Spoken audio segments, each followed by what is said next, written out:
Hello there and welcome. In this episode I'm going to tell you and show you how to successfully keep plants alive in sand aquariums. Now the main problem with sand is it doesn't really have a lot of nutrients, and at the same time it's easily dug in by fish. So this most of the time eliminates being able to put a nutrient base underneath the sand, because it will just end up everywhere when the fish burrow. That presents a problem. So, like in any aquarium, plants require three things: lighting, nutrients, and CO2, or at least a form of carbon they can use. So the first thing you're going to need is some decent lighting to get your plants growing.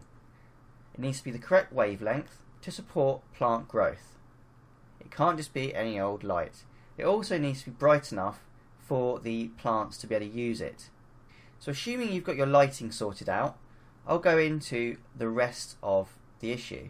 It's the main one really when trying to grow plants in sand, and that is fertilisation. So what I use to grow my plants in sand are root plugs. Now the ones I get are from TNC. That is a UK company, I believe, but there are many others available throughout the world. Just make sure they offer a good mixture of micro and macro nutrients. Now many of my plants get their nutrients through their roots, which is why I use the TNC plugs. However, some plants get nutrients through their leaves. So the other thing I use is a liquid fertiliser, just to add a little bit extra nutrients available in the water. So the third thing I said plants need was a source of carbon. Now, I don't really use CO2 gas because I find it far too much effort for me to keep going, and the ongoing cost and annoyance of having to get the canisters refilled, I don't bother.